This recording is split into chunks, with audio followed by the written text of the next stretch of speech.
registration. The first tour went out in 1934. Over here to the right side of the trolley, we have this tan brick building known as Building 1. The Navy would use this building. The lower portion was used for coaling their steamships. The upper portion was used as a salesmaker's loft. As we get going again, if you keep looking over to the right side of the trolley, you have this red brick building. This is the Key West History and Art Museum at the Customs House, also known as the Old 91. The building was established back in 1891. As you see the rooftops, those are called sloping snow roofs. Yeah, they demanded to put the sloping snow roofs on top of that building so the snow couldn't accumulate on top of the building, causing the structure to collapse. We're on an island in the middle of the ocean. It doesn't snow here. That museum also has 3 fireplaces that have never been lit. If you keep looking over to the right side of the trolley, you have this tan brick building known as the Belfisher Maritime Museum. Now, about 400 years ago, 2 Spanish galleons had crashed west of here, the Atocha and the Santa Margarita. It took Mel Fisher and his crew 16 years to find the shipwreck of the Atocha. When they finally found the shipwreck, they found $400 million worth of treasures. All right, we're pulling into stop 1A. Make sure you stay seated while the trolley's in motion. Now, this stop takes you to the Truman Little White House Museum. You cannot see the museum from this stop. Now I'm going to line up my trolley door with the sidewalk. You're going to walk 1 block of that sidewalk and then take a right. That's the Truman Little White House Museum. Their last guided tour is at 4 o'clock p.m. There are still more seats for anybody that came together. If you can't sit together, you may have someone that you don't know sitting with you. I see some seats back here. All right, perfect. Y'all got tickets. Welcome aboard. The only thing I look for on the tickets is today's date. Perfect. They stamped it too. That's good. All right. Welcome. 389 11 21. Also, over to the right side of the trolley, these are the presidential gates. Many of our presidents had walked through these very gates. They were established back in the early 1900s.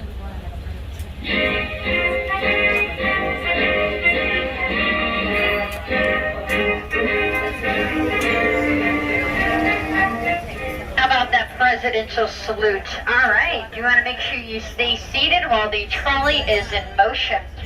We're going to be taking this left turn onto Caroline Street, but if you keep looking over to the right, you're going to see a white building with blue shutters. This is the birthplace of Pan American World Airways. Off to the back side here, they call this a crash bar. An airplane crashed to the building, leaving behind its airplane wing. You cannot see it, but right there at that very bar, they're using a real aluminum airplane wing as a drinking surface. And if you keep looking over to the right side of the trolley, you have the Pirate's Well. That's the first freshwater source found here and used here on the island in the 1700s by the pirates. Arrgh. In the 1800s, the people of the island were stricken by a disease. This disease was mysterious, it was painful, and it was deadly. That's what we call yellow fever. 15% of the people on the island had died from yellow fever. Over to the right side of the trolley, that is the Dr. Joseph Yates Porter House. Now, Dr. Joseph Yates Porter did extensive research on yellow fever. He even came up with the word quarantine. I always say, thank you, Dr. Joseph Yates Porter. He taught us how to do quarantine. Alright, so Captain Curry was a self-made millionaire here in Florida. When he passed away, his children built up a lot of beautiful homes on the island, like the one over to your left. Captain Curry's son, Milton, built a beautiful Georgian Revival mansion. It is now known as the Curry Mansion Inn. It has 20 rooms full of antiques for you to explore. Alright, we're going to continue down Caroline Street, but we're going to go over this black top. The street is called Simonton Street. I'll tell you a little bit later on how it got its name. We're going to go swim in the Gulf of Mexico, take a left on Simonton Street, go to the very end of the road. Now, Simonton Street Beach, that is the beach that is closest to Mallory Square. You can actually watch the most beautiful sunsets from the waters right there at that beach. Now, you want to go see the Atlantic Ocean, take a right on Simonton Street, go to the very end of the road. Look over the brick wall, you can see straight into the Atlantic Ocean.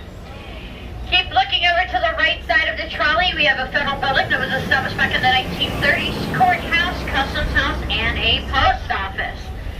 You see the material on the outside walls here? That is called fossilized limestone. It was actually quarried here off the Keys. It is now illegal illegal to use fossilized limestone as your building materials. Now, Jimmy Buffett, he had wrote a song, Woman Going Crazy on Caroline Street. You know, I'm starting to wonder if this was the Caroline Street he was singing about. Yeah, because Caroline Street was a rough and tumble neighborhood. It was full of rowdy pirates, fishermen, sailors, and shrimpers. They didn't seem to like each other, but for some odd reason, they always liked to hang out the same area. Now, they'd probably be in there getting drunk, being belligerent, most likely stabbing each other to death. Can you imagine going into a tavern and it's legal to stab each other to death?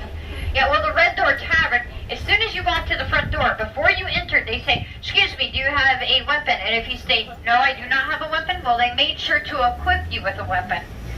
Only because they wanted to keep it fair, y'all.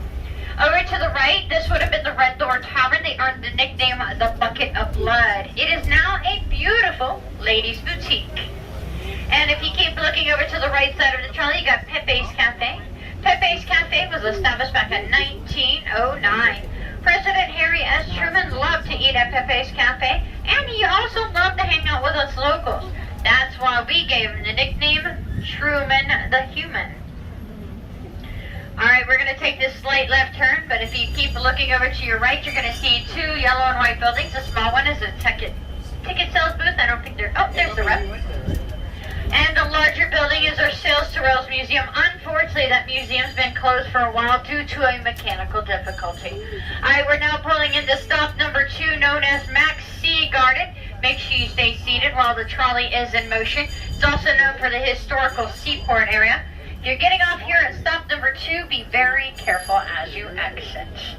Alright, stop number 2. This is where we got last time. Thank you so much. We'll see y'all later. You're welcome. Thank you. Right. Yeah. All right. This is where the Cuban coffee is.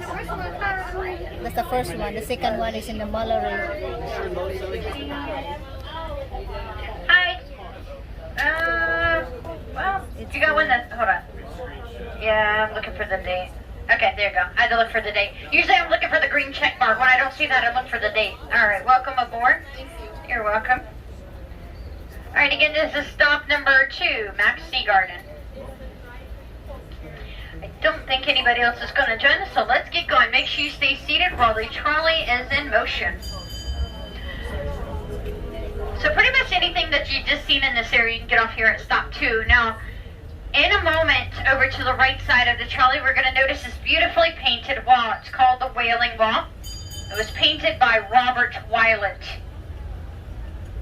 I've got to stop here. I've got a car on the right, and I've got people just standing in the road, so that's why I'm stopped here.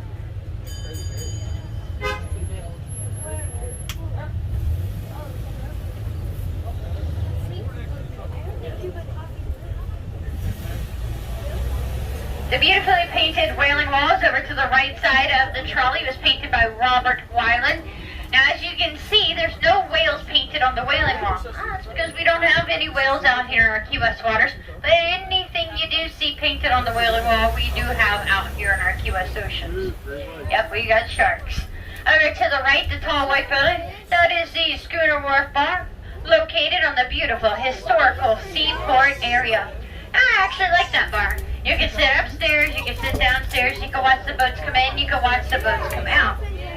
Schooner Wharf Bar has delicious food, delicious beverage. You know they have a live band every once in a while? But the Schooner Wharf Bar has the earliest happy hour here on the island. Their happy hour starts at 7 o'clock a.m. Yep, and they call themselves a last little piece of Old Key West. So if you want your alcoholic beverage at 7 o'clock in the morning, you go right there to the Schooner Wharf Bar. Now, if you haven't been on our Ghosts and Gravestones tour, might I suggest you check it out. Now, they put you on a black trolley. It's called the Trolley of the Doomed. And you folks are the doomed. And they're going to show you the dark side of Key West, Florida. Now, if you're on Duval Street at night and you see a black trolley pass by, you got to yell, "You are doomed!" And they know exactly why you yelled that to them. Now, if you haven't been on a world-famous tour train, I always suggest you to check out that tour. Now, they drive you through the island where the trolleys do not go. That's about an hour and 15-minute history-based and narrated tour. Alright, so this is Elizabeth Street. This is not a one-way street. It's a very narrow road. Now, typically you can fit two regular sized cars side by side, but with my vehicle, I'm a little bit larger.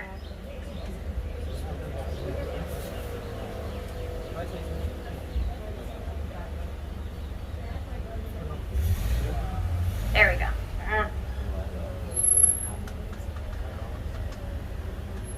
I'm going to go a little bit slow here. I don't think he understands the concept of parking in a parking spot, so I can pass by him. So I'm going to go slow.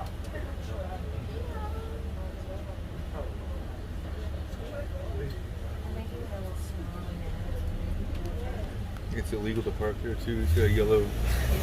So at the end of Elizabeth Street, you have the Conch Republic Seafood Company. That's a seafood restaurant located on the beautiful historical Seaport area. Now, the building was originally a fish house and the largest ice house located here on the island. Over to the right side of the trolley, you got Lazy Way Lane. That'll get you back to the Schooner Wharf Bar. The white building over to the right, that is Jimmy Buffett's recording studio. Now, if Jimmy Buffett's not there recording, he's most likely renting the building out. Over here to your left, you got Kermit's Key Lime Pie Shop. Not the only key lime pie shop here on the island, but this is the key lime pie shop that's closest to our stop number 3.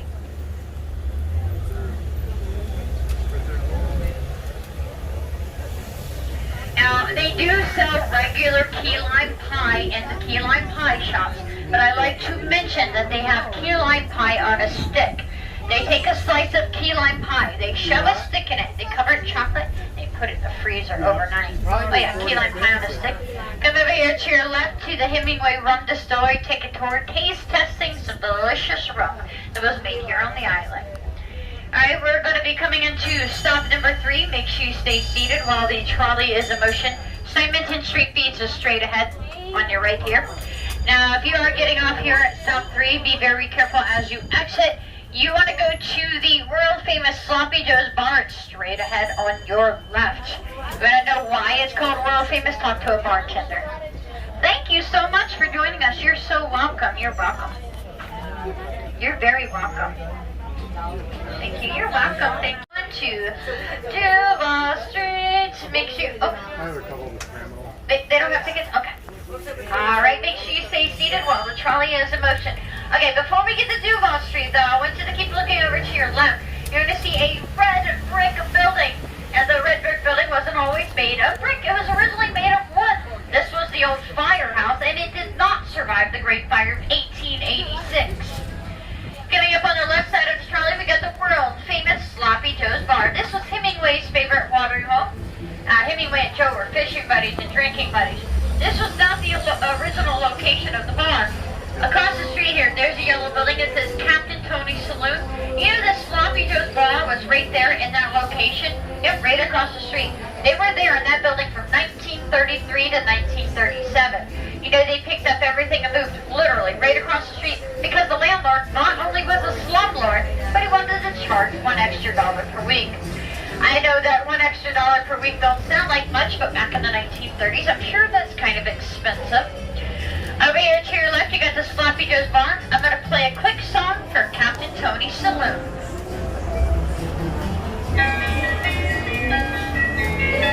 I went down to Captain Tony, get out of the heat, and I heard a voice call out to me, son, come have a seat. So over to your left, that's Irish Kevin's. That's actually my favorite bar here on Duval Street. So if you have a moment, check it out.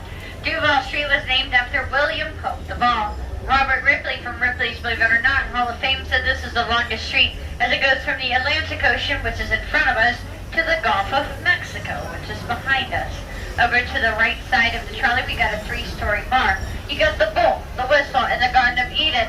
Why is the 3rd floor called the Garden of Eden? Because clothing is optional on the 3rd floor.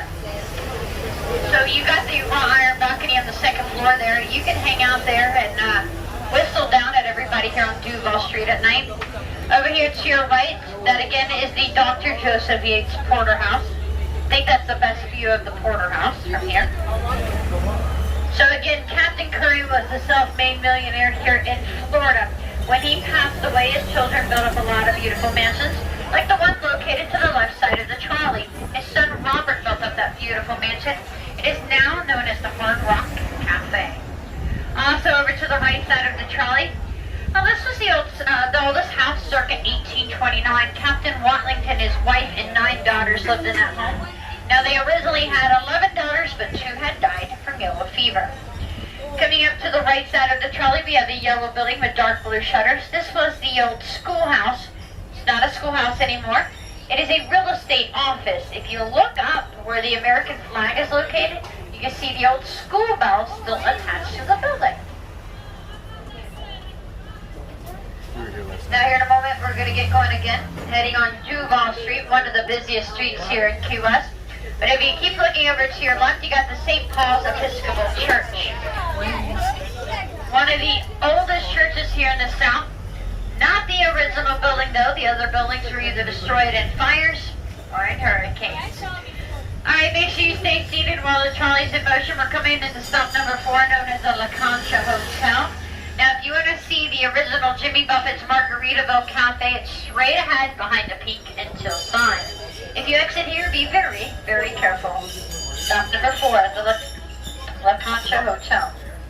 Thank you so much. We'll see y'all later. You're very welcome. I don't think these folks are going to join us, so let's get going. Make sure you stay seated while the trolley is in motion. So the La Concha Hotel is the tallest building here in Old Key West. Coming up on the right side of the trolley, you got the CVS. If you look up, it says Crest. That was the old Crest department store, part of the old Woolworth Company. Keep looking over to the right side of the trolley. You have the original Jimmy Buffett's Margaritaville Cafe. That's where Jimmy Buffett had his very first cheeseburger in paradise. I'm sure you've heard the song. Over to the right side of the trolley, you got the San Carlos Institute, circa 1871. That building is where the Cubans conspired their independence. Over to the left side of the trolley, you got the Walgreens, fanciest Walgreens I've ever seen. Actually, this was the old Strand Theater. See the Rococo architecture on there? Back in 1934, Juan Carbonell put the Rococo architecture on the building. I was told if you go to Cuba, most of those buildings have Rococo architecture on them. Alright, we're going to take this right turn onto Southern Street. This is actually a one-way street. From time to time, people don't pay attention to the signage that says, "Do not enter," and they'll be driving down a one-way street the wrong direction. So just a heads up. And so the street is infamous for that. Why? Because in front of us, we have a traffic light. When you go under the traffic light, it becomes 2 different directions. So just a heads up. But at the very end of Southern Street, you got a guard shack. It'll take you to Fort Zachary Taylor.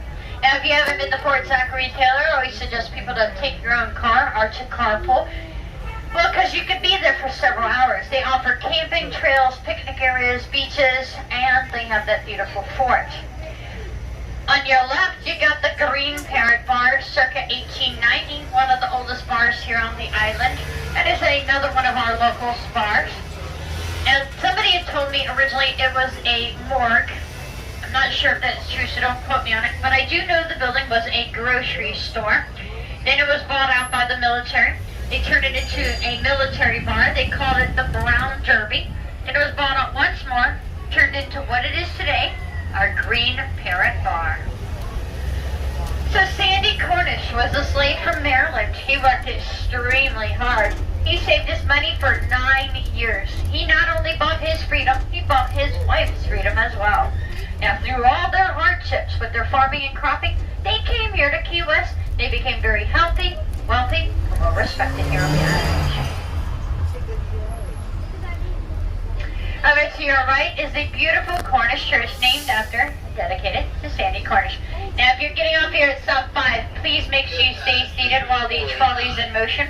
Stop 5 is the Hemingway House, Lighthouse, Bahama Village Market, and Blue Heaven Restaurant.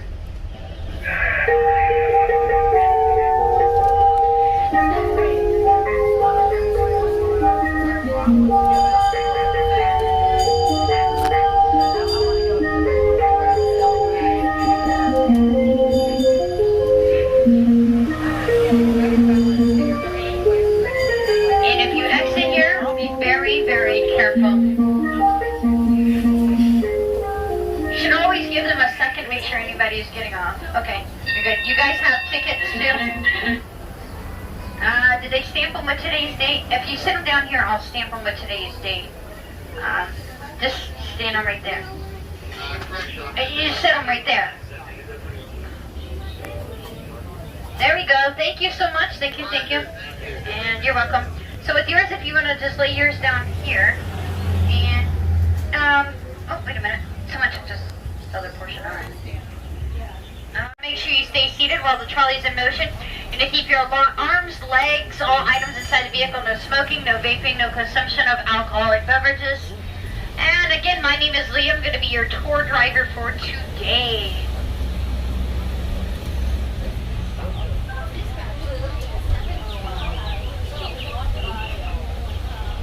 Alright, so coming up to the left side of the trolley, we have the Hemingway house. The Hemingway house was built up by Asa Tiff. Back in the 1930s, Hemingway's grandfather purchased this beautiful home, fixed it up. You know, he only paid $10,000 for the whole property in the house. Yep, fixed it up, gave it to Hemingway and Pauline as their wedding gift. You can buy tickets directly from their ticket booth, right there from their property. Now, I heard Hemingway and Pauline lived here on the property for about 8 years with their 6-toed cats. Coming up to the right side of the trolley, you got a band entry. Behind the band entry, you have a lighthouse. It has 88 stairs going up a spiral metal staircase. Now, the lighthouse, you can go inside of it. It's a self-guided tour. Also, over to the right side of the trolley, that is the Keeper's Quarters Cottage. Now, you notice the cottage has 2 front doors. They actually turned it into a duplex. Yep, 2 families lived in that home. They took turns watching over the lighthouse as it needed to be watched over 24 hours a day, 7 days a week. This is not the original location of the lighthouse, and obviously not the original lighthouse. The original lighthouse stood at the very end of at the end of the road here. It did not survive the Great Havana Hurricane of 1846, so they just replaced it with the southernmost buoy. Alright, we're taking this left turn on the Truman Avenue. You guys see the top portion of the lighthouse? Look left and up right about now outside of the trolley. You should be able to see the top portion of the lighthouse. And if you keep looking left, you see these cute little houses. These are called shotgun houses with their simple architecture from West Africa and French Caribbean. It's stated if you stand at the front door, you can look straight down the hallway, see straight out the back door. Now, I was told somebody stood at the front door with their shotgun, aimed it down the hallway, and shot the shotgun, and the bullet went straight out the back door. So that's called a shotgun house. Alright, so this is Truman Avenue, named after President Harry S. Truman. Every time a president came to the island, we would name a street after them. You got Eisenhower Drive, Kennedy Drive, Roosevelt, just to name a few streets. Now, President Truman had visited here 16 times, 11 vacations. He was our 33rd president. You know, in the time of presidency, he was deemed to be the worst president of his time. Actually, if we take a step back and look, we'd see he was probably one of the best presidents that we had. And he was also one of the lowest paid presidents that we had as well.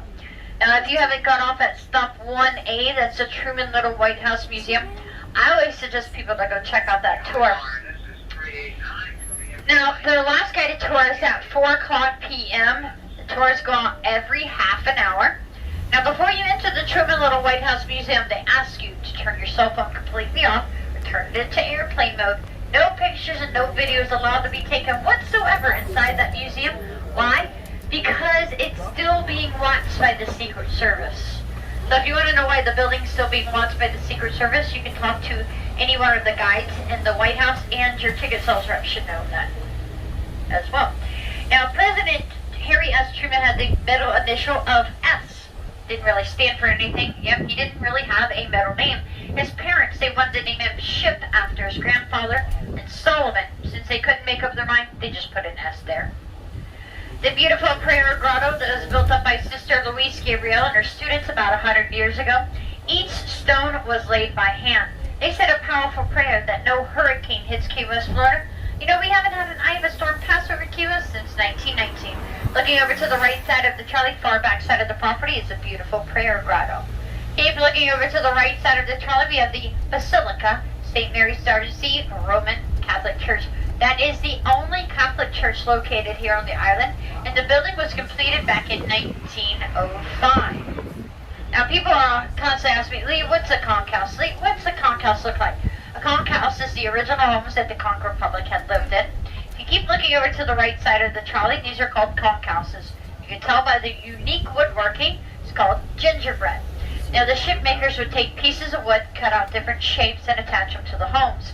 Now for instance, if they did it by profession, if you were a baker, they would have cut out gingerbread man. If you were a captain, they would have cut out captain's wheels.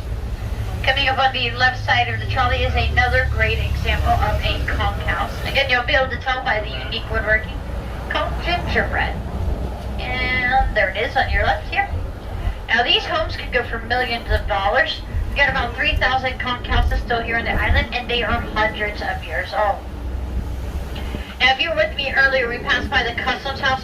You remember the sloping snow roofs they demanded to put on there? It doesn't snow here. Now the coldest it's ever gotten here on the island, 41 degrees. That's not enough to make it snow, right?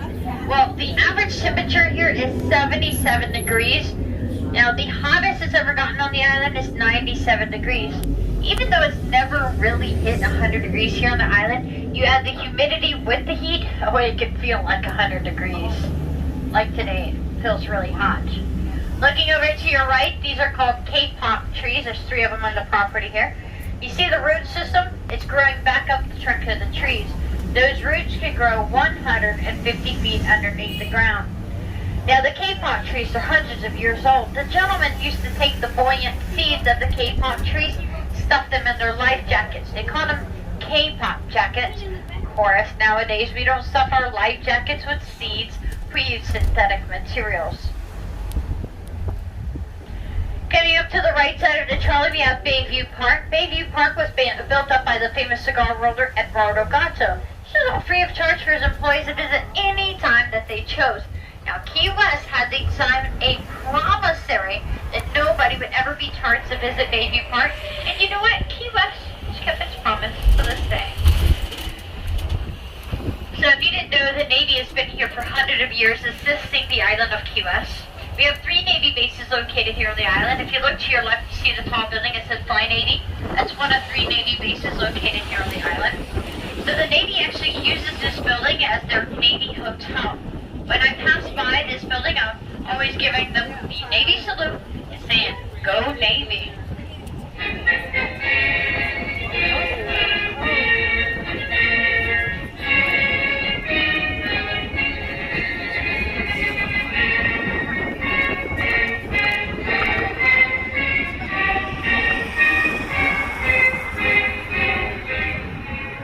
So if you look over to your left, you see that body of water? That's called Garrison Bight, B-I-G-H-T. Now a bight is a body of water mostly surrounded by land. Garrison was actually part of our mosquito fleet. That's how we had chased the pirates out of Key West. Also back there you got Charter Boat Row. Yep, you can pay somebody to take you out on their time charter boat tour to go fishing. Now if you keep looking over to your left past these beautiful boats, you're going to see 2 islands separated from one another. Now, Henry Flagler had his East Coast Railroad coming from the mainland down to Key West.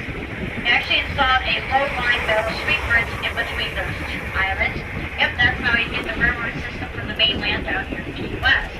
Now, when the boats needed to go through, they would take the sweep bridge, swing it up against the island, letting the boats go through. Now, if you look over here to your left, you'll notice your water again.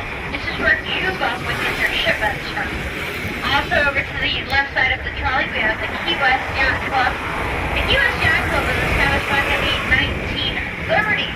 Yep, you actually do not have to live here on the island to join their beautiful yacht club or to park your beautiful yacht there. You can be from anywhere around the world. Now over to your left here, this is the entrance to get into the Key West Yacht Club. If you ever have a moment, you can get off here at stop 6, the Fairfield Inn, and come check out the Key West Yacht Club, Charter Boat Row, or anything in this area. So you want to make sure you stay seated while the trolley is in motion. And don't forget to hold on to all your items. It could be a little bumpy coming into this stop.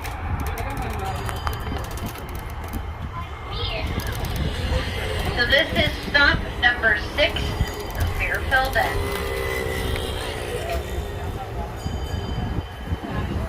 As we're leaving the park. coffee.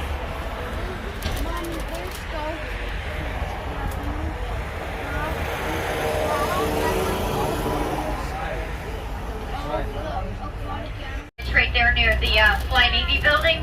Yeah, we actually left Key West, Florida. This island that we're currently traveling on now is called Newtown. It wasn't always here. This is a man-made island. You look over to your left, just like that at one point in time, it was all swampland. Trees, sand, shell, coral, water. Back in the 1940s, the Navy, they were running out of space, so they started digging up the seafloor. They dug up sand, shell, and coral. We actually call that coral, M-A-R-L. Well, the Navy, they realized they were messing up the ecosystem and the habitat, so they immediately put a stop to building up this island. So the island that we're currently traveling on now won't be any bigger than what it is today. So, again, everybody, welcome to Newtown. As you look around, you'll see this is stuff that you would typically see on the mainland. So as we're traveling through this island, I'm going to keep giving you history, information, stories. Now, if there is a point of interest, I'll make sure I point it out to you. So Key West, that wasn't the original name of the island. It was called Cayo Hueso, little island of bones. Now, when the Spanish had got to the island, they realized the island was full of human bones, animal bones, so they called it Cayo Hueso, little island of bones. Well, then the English had gotten to the island. They couldn't speak Spanish at all, so they broke up the pronunciation of the word Cayo Hueso. They took the word Cayo and turned it into small island, little key, Hueso into West. So that's how we got the name Key West. So, again, the first settlers that came to the island, they were all Spanish, known as Ponce de Leon. The island was claimed by Spain in 1513, known as Las Martinas. Don Juan de Estrada gifted the island to a man by the name of Juan Salias for his services with the Spanish crown. Now, Salias had the island in his possession for about 6 years. He didn't want it anymore, so he contacted a man in Alabama by the name of John Simonton. He then purchased the island in 1521 for only $2,000. So if you were with me earlier, we passed over the blacktop called Simonton Street. Well, that's how it got its name. It was named after John Simonton, who used to own the island. The road we're currently traveling on now, this is called Roosevelt. We're heading southbound down Roosevelt. Over to your right, you got Kennedy Drive, named after past President Kennedy. So this road is named after past President Teddy Roosevelt. Over to your left, you got Sigsbee Road. Now through there, you've got an RV park, but that is the second of the 3 Navy bases located here on the island. So you can look over to your right or your left, up and down, you can close your eyes, it doesn't matter. But to make things a little more interesting, instead of looking at things you typically see on the mainland, if you look out here to the left of us, we've got this beautiful body of water. Now you'll look out there, you'll see people doing water sports, paddleboarding, kayaking, jet skiing, boating. Now you'll probably notice there's a bunch of islands out here. There's thousands of islands. There's about 800 plus named islands, some being used as bird sanctuaries. They're nature reserves. Now if you do water sports here on the island, they're most likely going to take you out on these small separated islands. Did you notice the blue flags? They probably fly here on the island. They say Conch Republic on the top of them. Yep, those are the Conch Republic flags. It all started back in 1982 when the federal government had a suspicion that something illegal was going on in the island. Illegal immigration, illegal drug trafficking. So they put up a barricade at the end of the island. It was slowing down traffic, messing with the economy. So the locals, they decided to contact the federal judge. The judge said, no, I'm sorry, the barricades have to stay. Well, he ended up going to the mayor of Key West. Now the mayor seemed to really understand. They got their best people together to come up with a plan. Now they looked at those barricades kind of like checkpoints going into a foreign country. They weren't a foreign country, but now they're going to start acting like a foreign country. Now they went down to what's now known as Mallory Square. He started throwing all rotten tomatoes and stealing the Cuban bread at the guards. They actually walked up to one of the guards, smacked him over the head with the steal of the Cuban bread, and said, from this moment on, we are seceding from the United States. We are becoming the Conch Republic, and we're declaring war on the United States. Just as they're about to go to war with the United States, they surrendered immediately.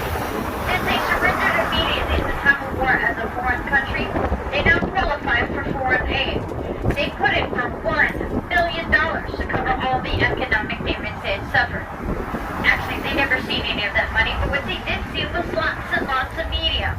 And with all that media, they got those barricades up.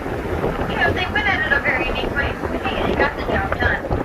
And when they say they succeeded where others had failed, that just means they separated themselves from the union.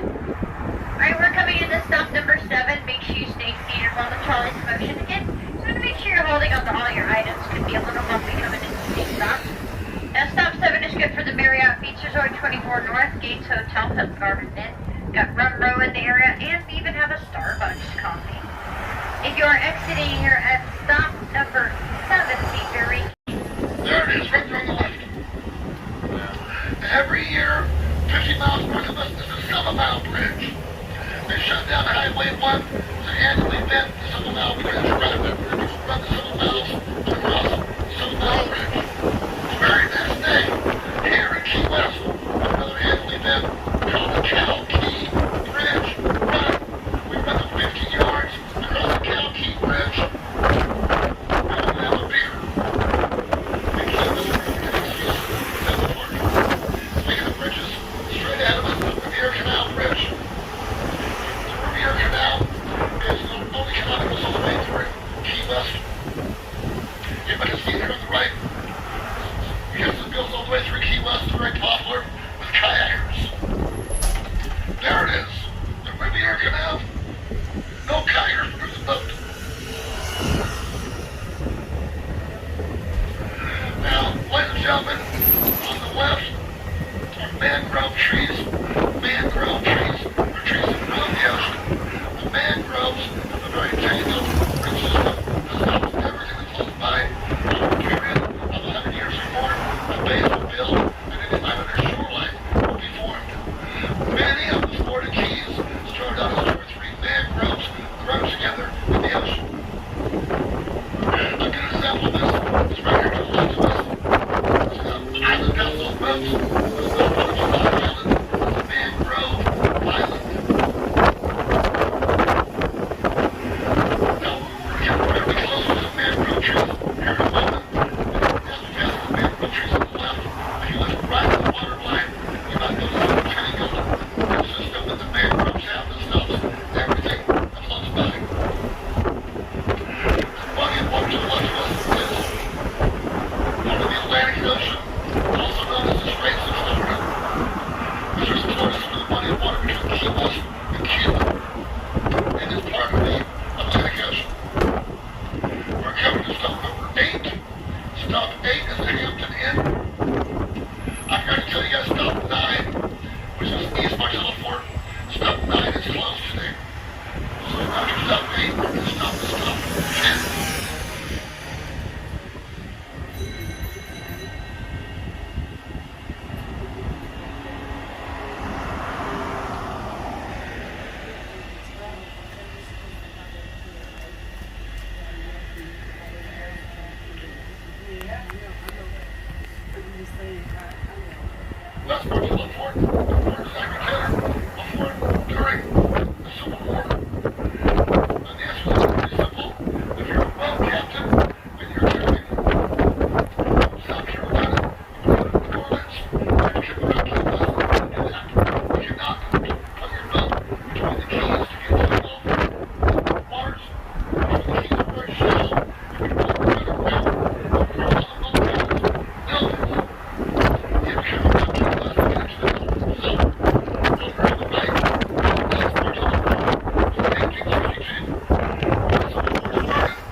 ships.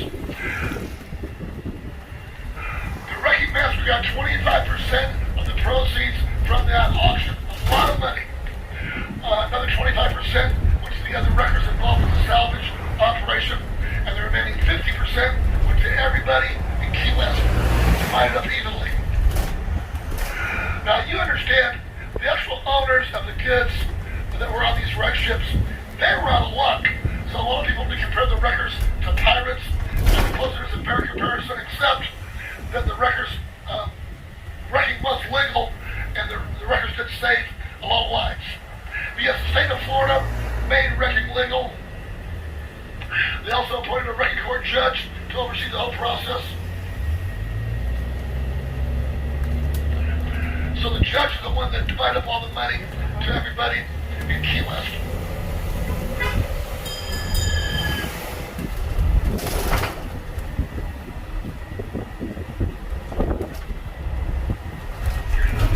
Another one of our main industries in Key West history was the sponging industry. Key West became the main supplier of sponges in the country when in the 1850s sponge beds were discovered in our shallow waters. Men would go on small boats and pluck sponges from the bottom of the ocean using a long hooked pole. In the early 1900s, great smugglers came to Key West and they had diving suits, so they would actually walk across the bottom of the ocean collecting sponges by the basketful. Now the locals felt that the great smugglers were destroying the sponge beds, and a great deal of resentment built up between the two groups, and eventually the great smugglers moved on. So Key West was once again in control of the sponge beds until 1938, when a red tide caused the blight that destroyed most of the sponge beds. And that's pretty much the end of the sponging industry here in Key West. And now, ladies and gentlemen, on the left, sticking out to the Atlantic Ocean, is the White Street Fishing Pier. At the foot of the pier is the Key West AIDS Memorial, dedicated in 1997. The White Street Fishing Pier is a great place to go fishing and to see the sunrise.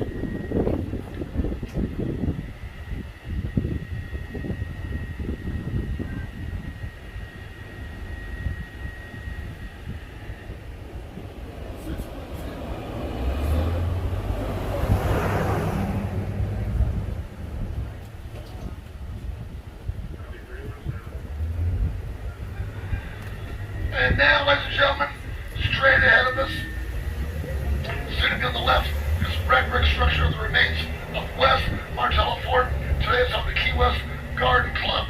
In front of the fort and behind the fort, there are some beautiful gardens. Next on the left is Hates Memorial Beach. In this case, Clarence Hates was a 5-time city councilman.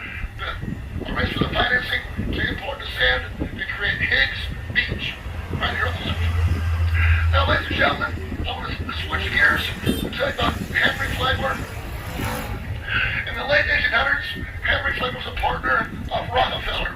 And in fact, according to Rockefeller, Standard Oil was Flagler's idea. And today, of course, Standard Oil is Exxon Mobil. So as you can imagine, Flagler became a very wealthy individual. Once he retired from the oil business, he moved to Florida and started building railroads. In 1896, he completed the Florida East Coast Railroad between St. Augustine and Miami. Then, in 1905, Flagler had an idea. He said, I'm going to build a railroad all the way to Key West. Most people were alive in 1905, but the Flagler was crazy, thought he had lost his mind, and they thought it was impossible to build a railroad over so much open water. They called it Flagler's Folly. But Henry Flagler persevered. On January 22nd, 1912, he was the very first train into Key West. Thousands of people gathered to cheer him. Many had never even seen a railroad train before. At each stop along this railroad, Flagler built a luxury hotel for his passengers. On the left is his creation for Key West, Casa Marina, or House by the Sea. Hotel construction started in 1918. The hotel opened New Year's Eve, 1920.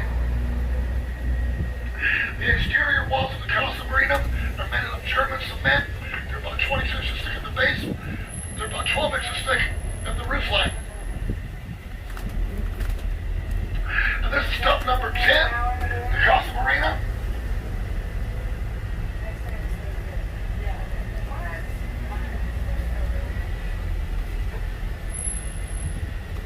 So stop 10 is also for those who want to disembark and visit Higgs Memorial Beach or West Martello Fort.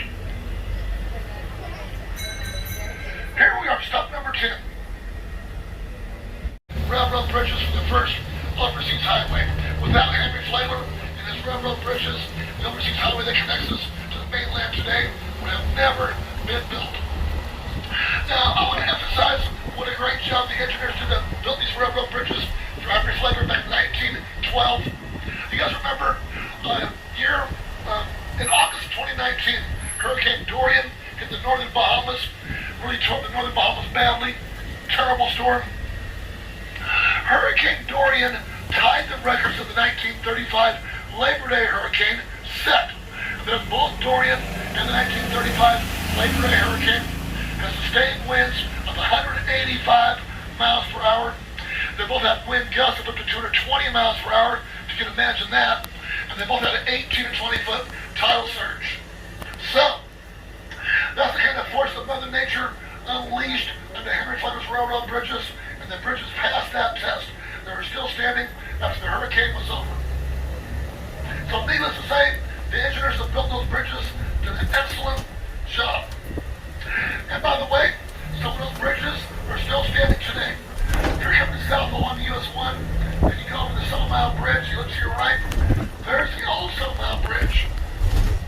That was part of Flagler's Railroad back in 1912. Then later on, you're coming across the Bahia Highway Bridge. This time look to your left, and you see the old Bahia Highway Bridge, which is also part of Flagler's Railroad.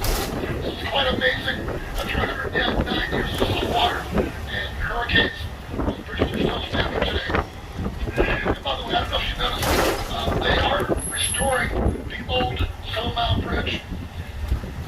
When they're finished restoring it, it'll be a pedestrian walkway. Okay, ladies and gentlemen, we're coming up to stop number 11. Stop 11 is a block and a half to the southernmost point. It's a block to the southernmost house. It's about a block to this butterfly conservatory, and it's about a half a block to Duval Street. Here we are, stop number 11.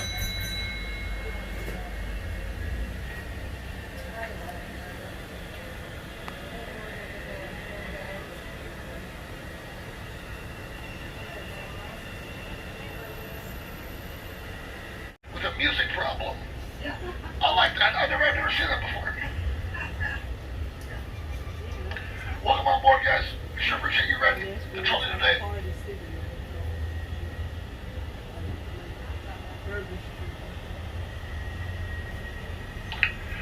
For those who just joined us, my name is Vaughn. Welcome on board. I need to remind the newcomers of the safety rules. How you doing, sir?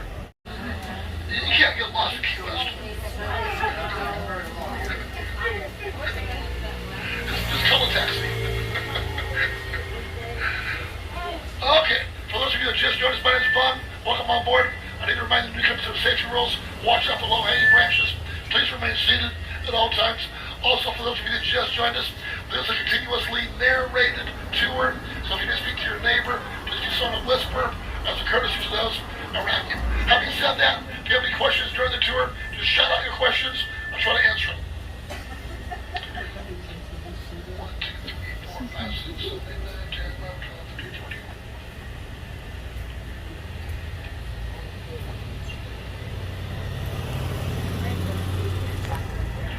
Ladies and gentlemen, if you have a camera, you might want to have it ready. Ahead of us, on the far left corner, is one of the most photographed houses on the island.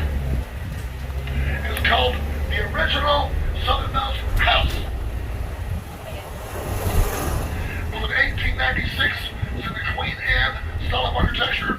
It cost $250,000 to build this house. But that $250,000 from 1896 would be $6 million in today's money. And the house is even nicer on the inside than it is on the outside.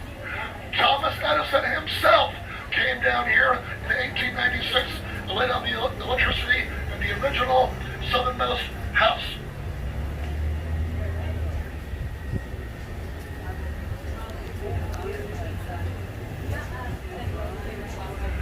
Now another house I want to show you here on South Street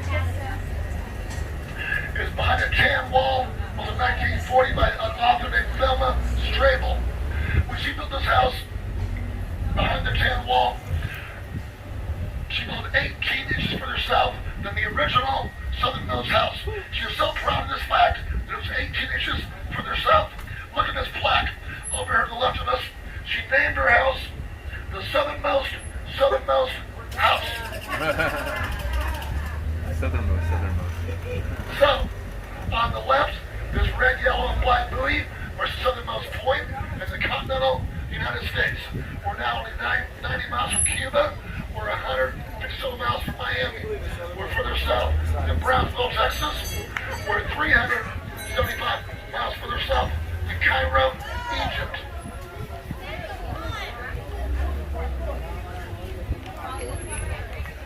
These people on the left are the southernmost tourists in the continental States.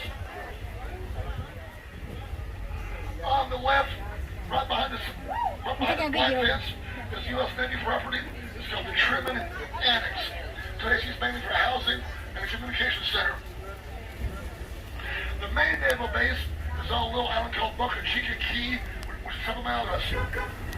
Boca Chica Key is where they're training for the Top Gun pilots. 41 violation, on the right is a tower neighborhood. Back in the 1880s, was known as Gato Village. Eduardo H. Gato was a very prosperous cigar manufacturer. He built houses, grocery stores, a trolley line, and even churches and saloons for his workers. There are many small villages on the island back then. The Gato Village became the largest of them. It was the heart of the Cuban community. And a bustling little city within a city.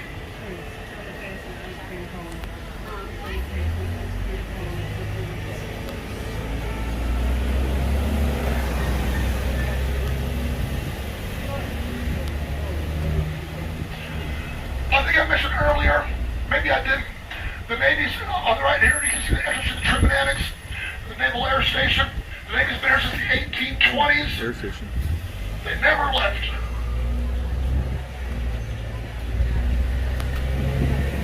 Ahead of us, on the right, We didn't have planes in the 1820s. there's a big yellow building. It's the Key West Butterfly and Nature Conservatory. Inside this building, there are hundreds of butterflies from all over the world. There are so many butterflies in there that if you visit, you have to walk real slowly so you won't step on any butterflies. Ladies and gentlemen, in the late 1800s, Jose Marti came to Key West many times. Jose Marti was a Cuban patriot, a journalist, a poet, and a passionate, powerful speaker. He came to Key West many times back then as he garnered support for the Cuban Revolution against Spain. On the right is La Tida. La Tida is short for La Terrace de Marti, or in English, the Terrace of Marti. See the second floor balcony on the right? This is where Jose Marti gave many of his speeches from. We're coming up to stop number 12. Stop number 12 is just one block from the Hemingway house and the lighthouse. We're on Duval Street. Traffic light ahead of us is Truman Avenue. Take a left on Truman, go down one block. That's where the Hemingway house and the lighthouse are. So here we are, stop number 12.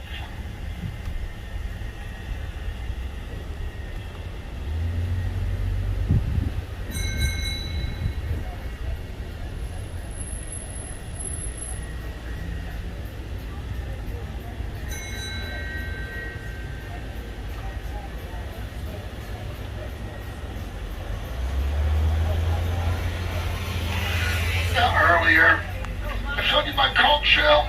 I told you that a conch is a sea animal that lives in a shell like this one. The meat is edible. You can make conch fritters, conch chowder, and conch salad.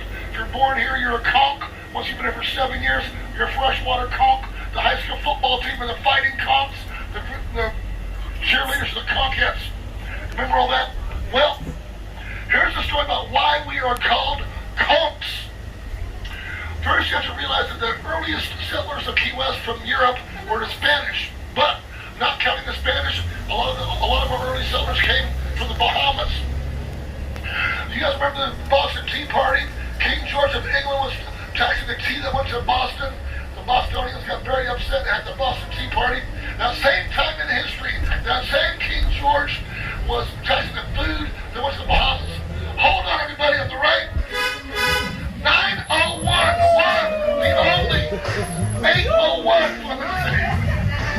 One, the only 801, not for the faint hearted. Okay. Guys, I interrupted a great story. It's all their fault. You know, it's Saturday, you know? Okay, it's a great story I was telling. King George taxed the food that went to the Bahamas. The people in the Bahamas said, King George, this is ridiculous. We're not going to pay your food tax. We would rather eat conch.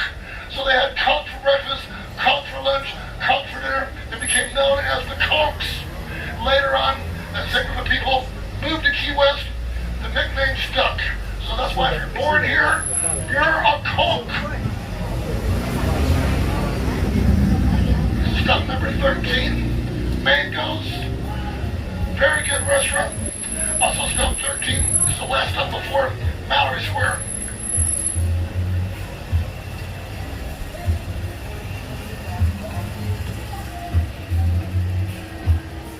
And I don't see you trying to join us, so we're going to keep going. Now, ladies and gentlemen, when you look around Key West, there are trees and plants and bushes and shrubs all over the place. It's very green, but not the way it's always been. I mentioned earlier, Old Town basically is a coral rock.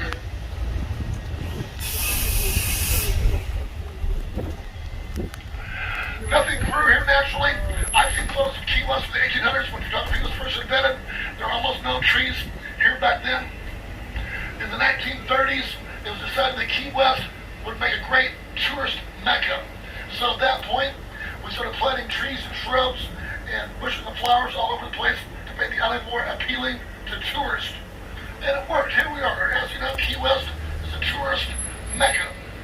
On the left, the tree with the orange blossoms is a royal poinsettia tree. There's another one that will soon be on your left.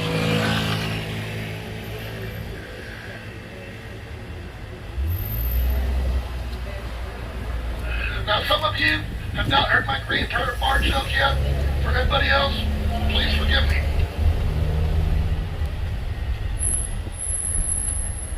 On the right is the Green Parrot Bar, the oldest bar in Key West, built in 1890.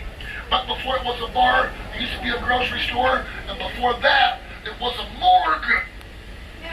Now they say you can still get a cold, stiff one in here.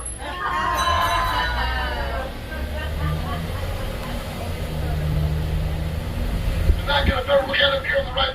It doesn't look much, but they'll have good bands at the Green Parrot Bar, so it's very popular with the locals. On the left, right behind the end of the rainbow sign, is the kapok tree. The seed pods from the kapok tree are buoyant, so they used to use the life jackets and life rafts, but before the invention of synthetic material.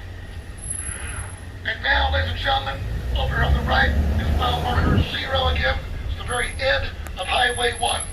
Highway 1 begins 2,209 miles north of us at Fort Kent, Maine, right at the Canadian border.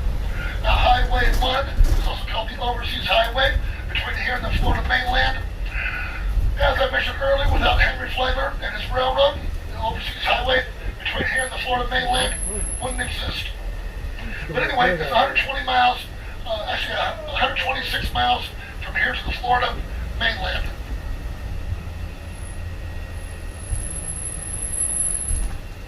Ahead of us on the right, there's another royal poinsettia tree with just orange blossoms. Right past it, on the right, is a huge banyan tree. The banyan tree has aerial or hanging roots. When the roots touch the ground or another part of the tree, they form a new trunk. So the banyan tree is a member of the ficus family of trees.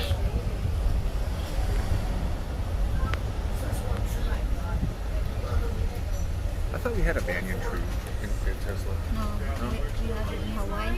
We went to Hawaii. Oh, that's right. And now, ladies and gentlemen, I'm going to show you some more gingerbread. We use the term gingerbread for the fine wood carving that the early settlers did. On the right, set like a few feet from the sidewalk, is a fence with liquor bottle and heart-shaped gingerbread.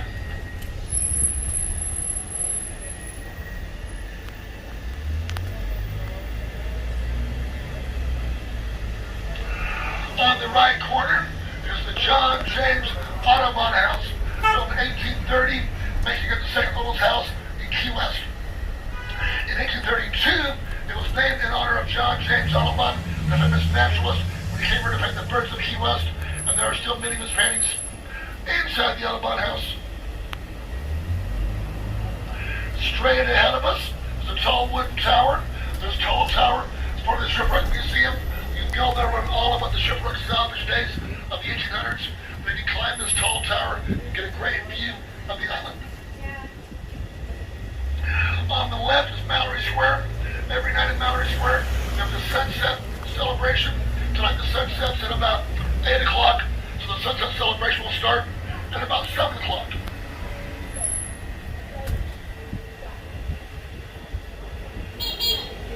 And in one moment, I'll show you where the sunset celebration takes place.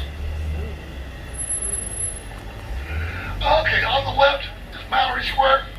Straight ahead of us now, once we take the corner. Okay, straight ahead of us is Mallory Dock. Mallory Dock is where we have the sunset celebration each evening.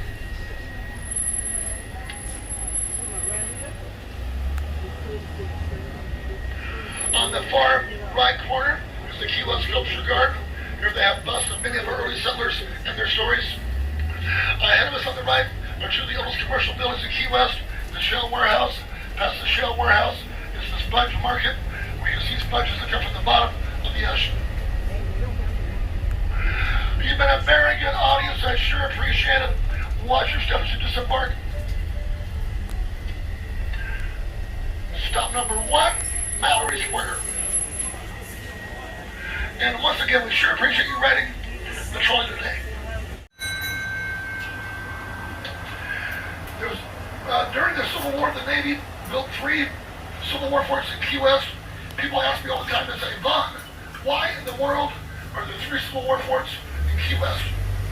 And the answer is pretty simple. If you're a boat captain coming out of South Carolina and you want to go to New Orleans, you have to come around Key West to get into the Gulf of Mexico. You cannot take your boat between the Keys to get into the Gulf. The water between the Keys is too shallow and your boat will run aground. So you have to come around Key West to get into the Gulf.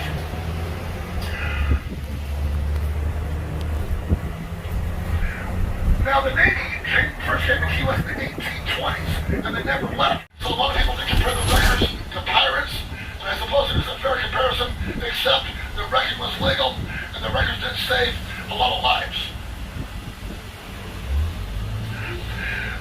The state of Florida made wrecking legal, and they also appointed a wrecking court judge to oversee the whole process. So it was the wrecking court judge that divided up all the money.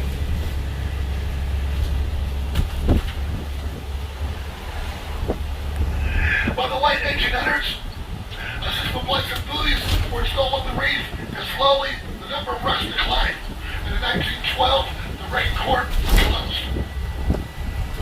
Now, ladies and gentlemen, another one of our main industries in Key West history was the cigar industry. It was born in 1831 when William Wall was a small cigar factory in the heart of Old Town. The industry exploded in the 1870s.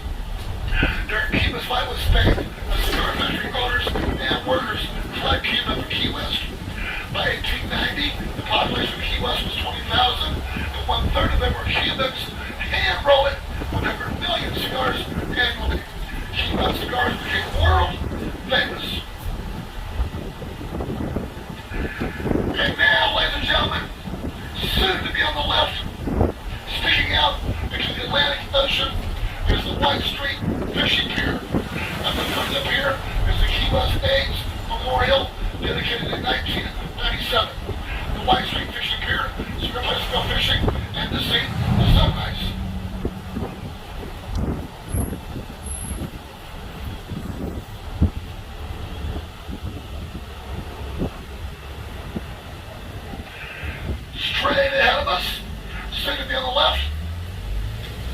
remains of West Martello Fort.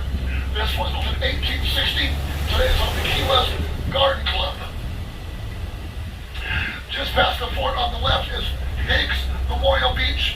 In this case, Clarence Higgs was a 5-time city councilman that arranged for the financing to import the sand and create Higgs Beach up here on the left.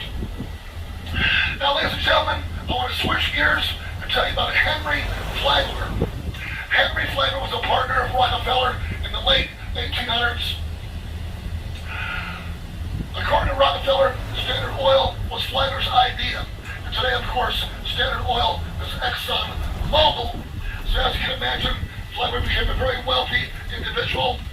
Once he retired from the oil business, he moved to Florida and started building railroads. In 1896, he completed the Florida East Coast Railroad between St. Augustine and Miami. Then, a few years went by, and in 1905, Flagler had an idea. He said, I'm going to build a railroad all the way to Key West. Most people who were alive in 1905 thought that Flagler was crazy. They thought he had lost his mind, and they thought it was impossible to build a railroad over so much open water. They called it Flagler's folly. But Henry Flagler persevered. On January 22nd, 1912, he built the very first train into Key West. Thousands of people gathered to cheer him. Many had never even seen a railroad train before. At each stop along his railroad, Flagler built a luxury hotel for his passengers. On the left is his creation for Key West, Casa Marina, or House by the Sea. Hotel construction started in 1918. The hotel opened New Year's Eve, 1920. The exterior walls of the Casa Marina are made of German cement. They're about 20 inches thick at the base. They're about 12 inches thick up by the roofline. So, the Casa Marina, stop number 10. It's also stop for those who want to disembark and visit Higgs Memorial Beach or West Martello Fort. Here we are, stop number 10.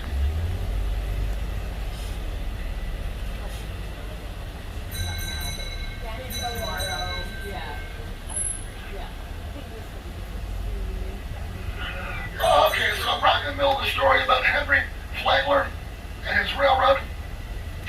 So, the Overseas Railroad was in operation from 1912 until 1935. On Labor Day of 1935, a terrible hurricane struck 70 miles north of us, destroying 40 miles of Flagler's railroad. So we were once again cut off from the mainland. But the amazing part about this story is that all of Henry Flagler's railroad bridges that he built across the Atlantic Ocean withstood the force of this Category 5 hurricane. All the bridges were still intact.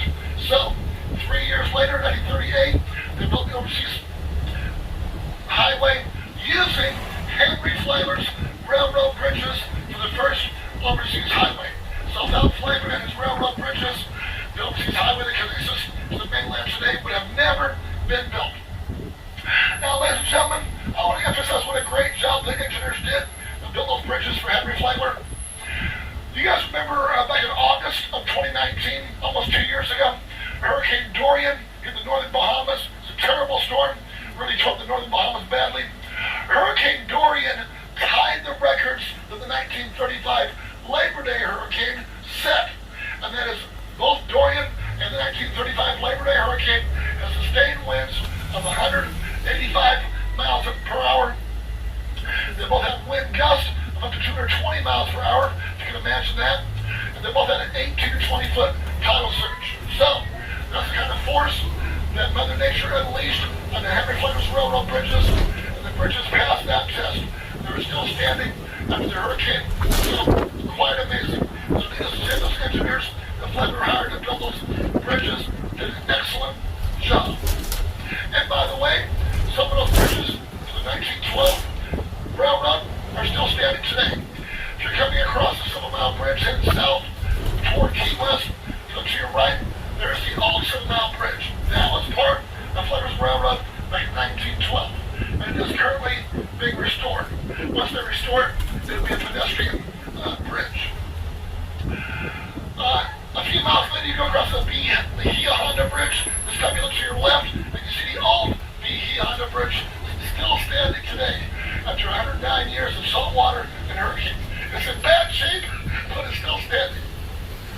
Okay, ladies and gentlemen, this is stop number 11. Stop number 11 is one block from the southernmost house, the southernmost point, the Butterfly Conservatory, and Duval Street. Yes, the southernmost point is about a block and a half ahead of us. Right down there where you see the ocean. Here we are, stop number 11. Not yet. We're not done yet, honey. Okay, guys, there'll be a trolley here every 30 minutes. Last one will be here about 5:30. You're welcome. You're welcome. Have a wonderful day.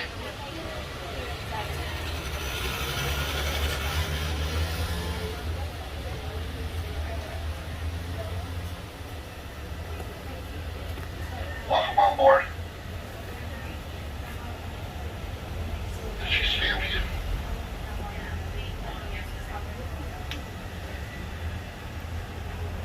Welcome on board, sir. Photograph houses on the island. It's called the original southernmost house. It was built in 1896. It's in the Queen Anne solid architecture. It cost $250,000 to build this house. But that $250,000 from 1896 would be $6 million in today's money. And the house is even nicer on the inside than it is on the outside. Thomas Edison himself came down here in 1896 and laid out the electricity in the original southernmost house.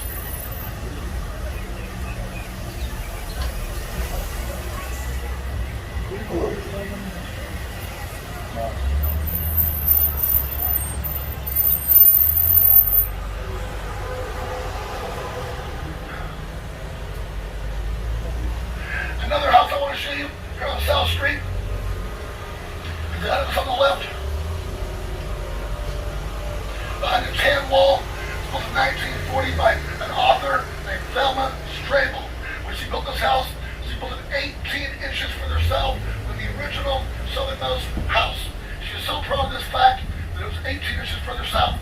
Look at this plaque over here to the left of us. She named her house the southernmost house.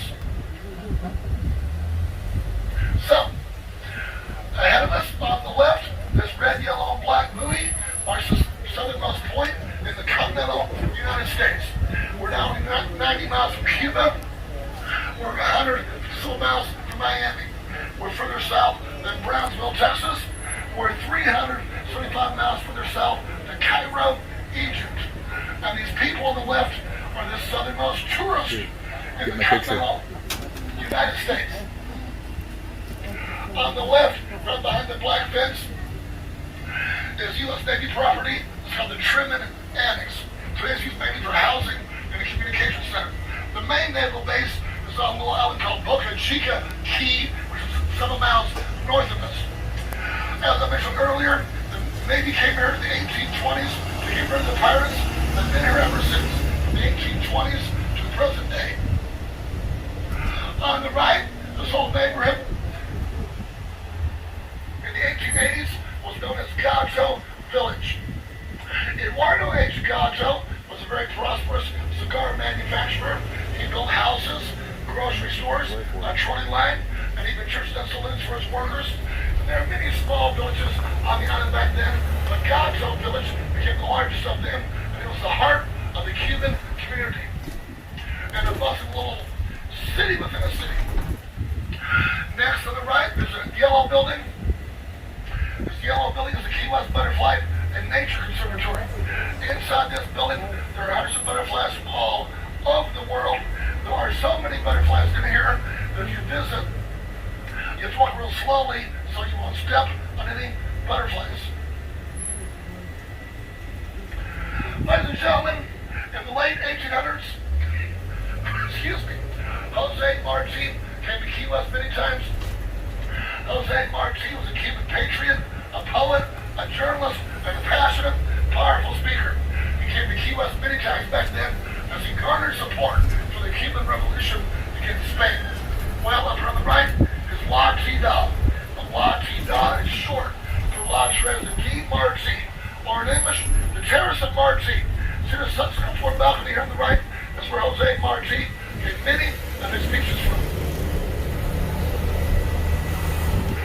And now, ladies and gentlemen, We're coming to stop number 12. We're on Duval Street. The truck light ahead of us. That's how Boxy Dog got started. Take a left on Truman Avenue. Go down one block. That's where the Hemingway house and the lighthouse are. So the main thing is stop 12 is the Hemingway house and the lighthouse. But we're right in the middle of Duval Street. There are also many good restaurants here. Let's stop number 12.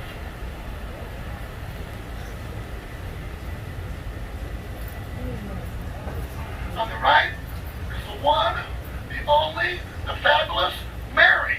And Mary's the one that can help you out. Yeah. Thank you. Mary, I got somebody for you. Hello, everybody. I'm Mary. I'll get her for you. Hold on, guys. I need to see your tickets. I tipped everybody. Okay, Mary says you're good. Man, there's a map. Here's a map of all the shops. There are safety rules. Watch out for low-hanging branches. Please remain seated at all times.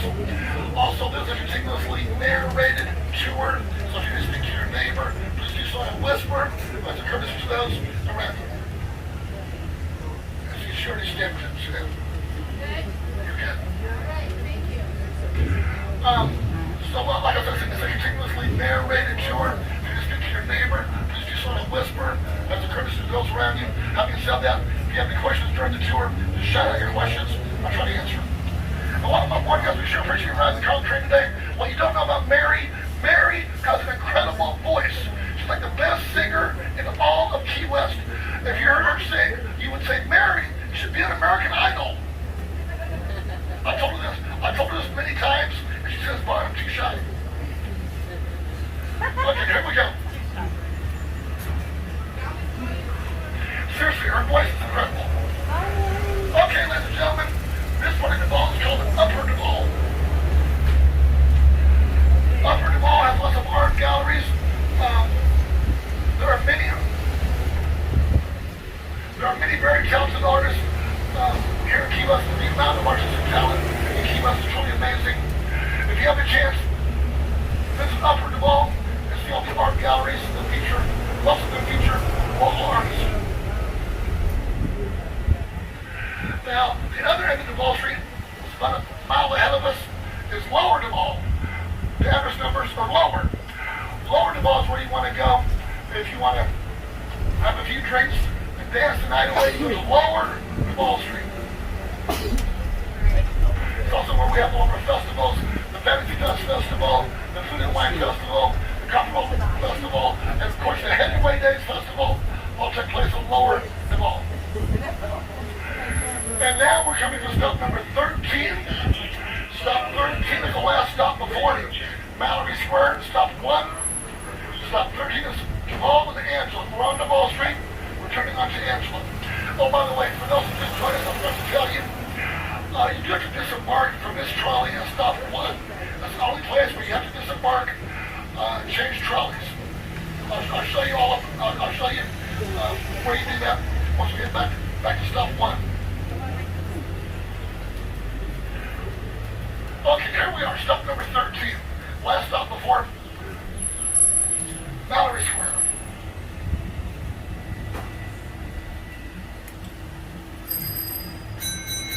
And I don't think they're trying to join us, so we'll keep going. Now, ladies and gentlemen, when you look around Key West, it's very green. There are trees and plants and shrubs and flowers all over the place. But that's not the way it's always been. Old Town is basically a coral rock. Nothing grew here naturally. I think those in Key West in the 1800s, when photography was first invented, there were almost no trees back then. The photo I saw, people had planted a few palm trees, but that was about it. That was about it. Back then, Key West was a very barren place. What happened is, during the 1930s, during the Great Depression, it was decided that Key West would make a great tourist mecca.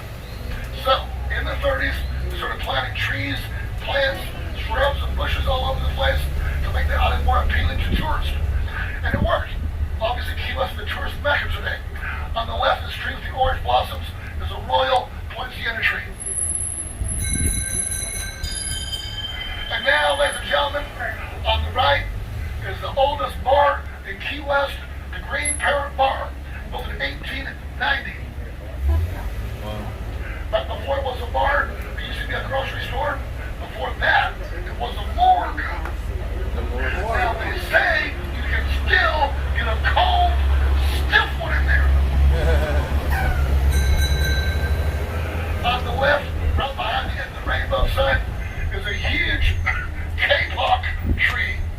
The seed pods of the kapok tree are buoyant, so they used to use life jackets and life rafts, but before the invention of synthetic material. Over on the right is mile marker 0. It's the very end of Highway 1. Highway 1 begins 2,209 miles north of us at Fort Kent, Maine, right at the Canadian border. Now, Highway 1 is also called the Overseas Highway between here and the Florida mainland. It's 120 miles from here to the Florida mainland. As I mentioned earlier, without Henry Flagler and his railroad, we wouldn't have the Overseas Highway. I'm sure you've noticed all the chickens and roosters all over Key West. The chickens and roosters are wild animals. They can run around wherever they like. Nobody owns them. The chickens and roosters are protected by law because Key West, as well as all of the Florida Keys, is a national wildlife preservation area. So, if you accidentally run over a rooster, you'll be running afoul of the law. Yeah, it's here. Yep. On the right is another Royal Poinsettia tree with its orange blossoms. Right past it is a huge banyan tree. The banyan tree has aerial or hanging roots. When the roots touch the ground or another part of the tree, they form a new trunk. So the banyan tree is a member of the ficus family of trees.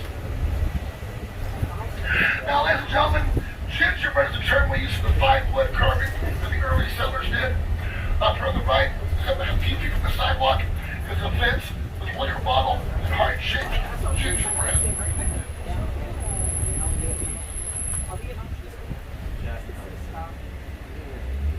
On the right corner is the John James Audubon House, built in 1830, making it the second oldest house in Key West.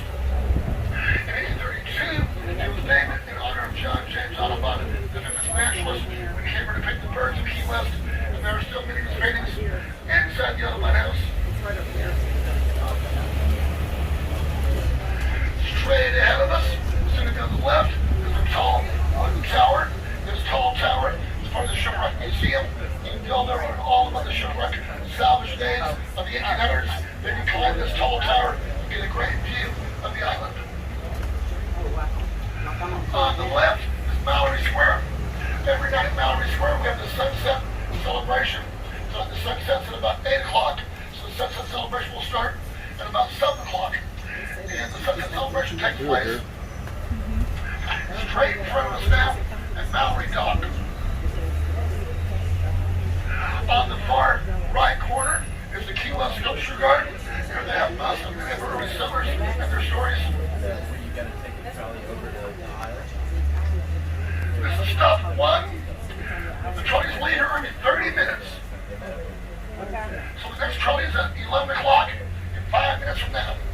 And I think they have plenty of seats. Yeah, there's plenty of seats on this first trolley over here on the right next to the American flag. So she leaves at 11. The next one leaves at 11:30, and so forth all the way until 4:30. The last trolley of the day leaves right here at 4:30. Your tickets are good all day long. The last one is at 4:30. Have a great day, guys. Thank you so much for running the hotel trolley. If you have any questions, please let me know. See, you get up here.